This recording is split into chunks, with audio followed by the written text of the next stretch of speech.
Y estamos acá con Rogelio Robles Dumas. Dumas, ¿cómo andas? Muy bien, Jorge, Eduardo, aquí iniciando semana, ¿no? Media semana, pero vamos, en algún momento hay que iniciarla.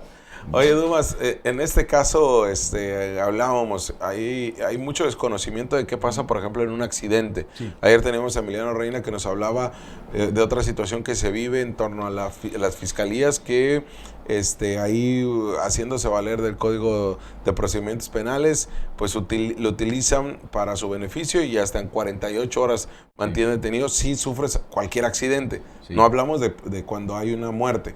Pero bueno, ante el conocimiento que tienes tú en materia penal y todo este trabajo que se hace también de manera administrativa, ¿cuál es tu opinión? Bueno, mira, de entrada hay que ver que el homicidio culposo también se dice como un accidente, puede haber sido un accidente.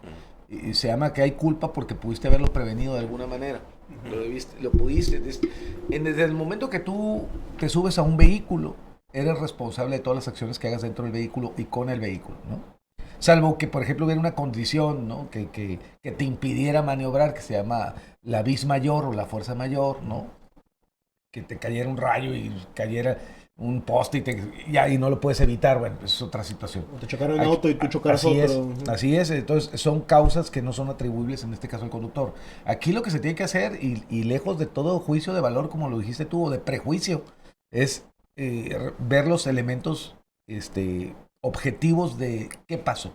Lo que sí es que el protocolo de actuación es que llegue el primer respondente, que en este caso fue la policía municipal, y hace un aseguramiento no solamente de la persona, sino del vehículo y de todo aquello que puede estar involucrado y que sirviera para deslindar cualquier responsabilidad.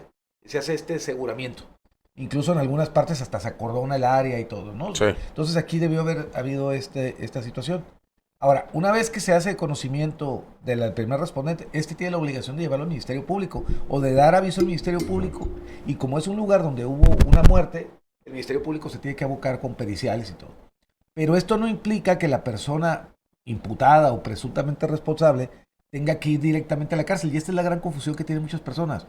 O sea, el Código Nacional de Procedimientos Penales te establece en el artículo 140 que si tú no representas un peligro para la víctima o hay es viable el riesgo de que tú te excluyas de la acción de la justicia, que te puedas zafar de la justicia, o que tu sola libertad represente un peligro para la investigación, no solamente para la víctima, sino para la investigación, entonces tendrías prisión preventiva oficiosa.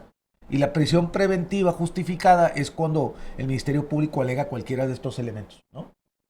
Perdón, la prisión preventiva oficiosa es cuando la propia ley ya lo decreta. Independientemente de lo que sea, ya lo decreta. Y la justificada es cuando el Ministerio Público puede acreditar alguno de estos elementos que ya te dije antes. Pero en una investigación, lo que tradicionalmente, y eso es lo que a lo mejor a la gente le molesta, el Ministerio Público se espera el total de las 48 horas que tiene. O sea, el Ministerio Público tiene hasta 48 horas para consignar a un juez, cuando hay un detenido. Pero dentro de estas 48 horas, a lo mejor a las 4 horas determina que la persona no tiene por qué estar ahí y la puede dejar en libertad. Ahora, no es libertad propiamente, simplemente está sujeto a una investigación y en su momento el Ministerio Público tiene que vincularla al proceso o solicitar la vinculación. Exacto. Y ya el juez entonces determinará otras medidas cautelares para evitar que esta persona se vaya. Pero en el ámbito cotidiano, la gente está tan asustada, ve tantas cosas, tantos actos de corrupción, exacto, que puede pensar que esto es en sí mismo un acto de corrupción. ¿No? Independientemente de que la historia del señor, del papá, la mamá y lo que tú quieras. Aquí el tema es que mucha gente dice, ¿y si no hubiera sido un influyente o una persona conocida, le hubieran dado el mismo trato? Porque luego surge otra cosa entre la policía. Hay algo que se conoce como brindar la atención. Y te dice, te brindo la atención, ¿no? Que es hacer prácticamente un paro, ¿no? Sí.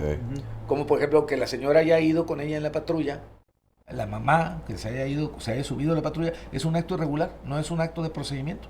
La patrulla va al detenido nada más.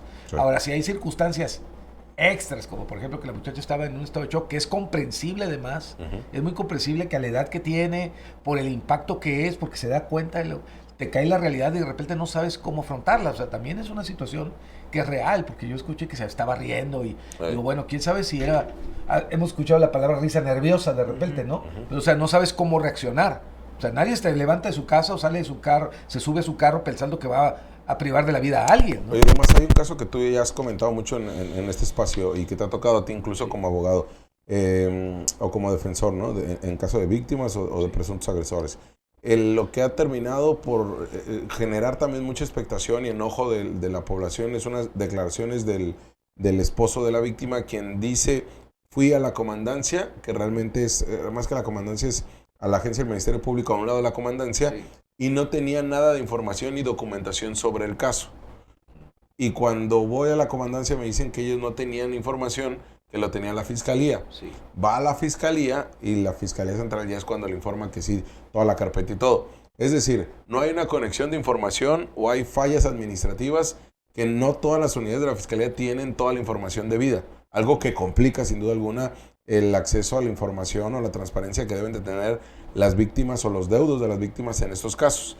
Digo, tú nos lo has comentado mucho aquí y ha sido un gran problema en todos los casos, no únicamente en este, ¿no? Sí, lo que pasa es que, mira, lo que te establece el propio Código Nacional de Procedimientos Penales es que el primer respondente va a elaborar lo que se conoce como el IPH, que es el informe policíaco homologado. Y entonces el policía, antes de este sistema, lo que hacía es que lo llevaba a la comandancia y ahí había un juez que se llamaba juez calificador, que calificaba la acción que se cometió y determinaba si había delito o no y lo turnaba al Ministerio Público. Hoy es el policía, el primero, el que tiene que llenar este IPH, que tiene como 18 o 20 páginas, y lo tiene que llevar directamente a la gente del Ministerio Público y él mismo presentar al presunto responsable. Entonces el Ministerio Público abre una carpeta de investigación en ese momento, le asigna un número único de caso y empieza a abrirlo y le empieza a integrar con el IPH, es lo primero. Y luego los actos de investigación que hace el Ministerio Público es, por ejemplo, la certificación de la muchacha, ¿no? Y ordena los exámenes toxicológicos, y todo este tramo lleva horas de hacerse, porque no es un tema de que pues ya tengan ahí prellenados los formatos, se tiene que empezar de cero prácticamente, y eso te puede llevar, no sé, 4 o 5 horas, tal vez 6 horas, nada más para esta primera etapa. Obviamente tú como ofendido, como víctima, llegas y quieres que te resuelvan, te respondan, y la realidad si fue a la comandancia, pues en la comandancia le dijeron, pues señor, es que aquí no llegó el asunto, por ley lo tuvimos que turnar directamente a la agencia del Ministerio Público que está aquí a un lado. Y el Ministerio Público te va a decir, sí, espéreme un poquito porque yo estoy trabajando. Y esa es la realidad también. Sí. A veces falta que eso es malísimo. Empatía, falta empatía por parte de los ministerios públicos, claro, de los auxiliares, que no entienden el dolor de la víctima y dicen, a ver, sí, te entiendo, pero yo estoy trabajando, no me exijas más, ¿no? Porque estoy chambeando. Y eso es lo que a la víctima se le hace como una revictimización, que sí lo es, ¿eh? Exacto, ¿no? Está muy mal. La realidad es que sí es. Sí, lo que hablamos acá es que está muy mal y que pasa, como no tiene usted idea, todos los días. Todos los días. Y ya lo hemos exhibido acá con Rogelio Robles Dumas, e incluso cómo traen a las víctimas de cada unidad, ¿no? Si están en el Valle, ya valió, se tienen que venir, o en Algodones, o en San Felipe, se tienen que venir hasta Mexicali para atender su caso, pese a que hay unidades y pese a que se tienen un sistema administrativo. Fíjate, pero la víctima tiene, en este caso, el recurso, y creo que ya lo ejercieron, de tener un asesor jurídico de la víctima, que es el que va y se mete. Porque a veces uno como asesor jurídico le tiene que explicar a la víctima, espérame, es que el procedimiento es así. Y tratar de hacerles entender cómo está la situación. Y obviamente tratar de apurar. Pero a mí, por ejemplo, me han dado carpetas de investigación faltando 2 horas para que inicie la primera audiencia, la audiencia inicial. Y para esto ya pasaron 48 horas de la detención, o más. Y me entregan la carpeta faltando 2 o 3 horas. Ahora sí, toma para que la leas y ya puedas llegar bien informado a la audiencia. Claro que eso pasa. La realidad de las cosas es doloso, ¿no? También eso. Sí, mira, es que ellos mismos te dicen, no tengo personal. Y esa es una gran realidad de la Fiscalía, porque yo soy muy crítico de la actuación de la Fiscalía, pero también soy consciente de todas las necesidades que tiene la Fiscalía. Vaya, a veces no tienen ni para sacar copias. Tú llegas y dices, dame mi copia de la carpeta. Híjole, pues no sirve la copiadora. O al que la tenemos encomendada, porque no tiene copiadoras propias, tienen contratos de prestación de servicios y alguien va y las dice, y a veces ni funcionan. Entonces, sí hay una serie de cosas que parece que no tienen nada que ver con el hecho en sí mismo, pero lo afectan, terminan afectándolo.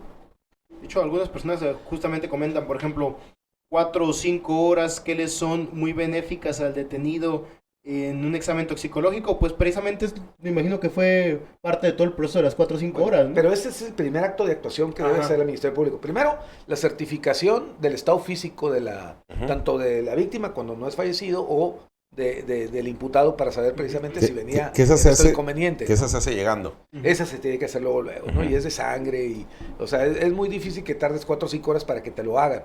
También Así se hasta, caliente. hasta también de aliento, ¿no? Te lo hacen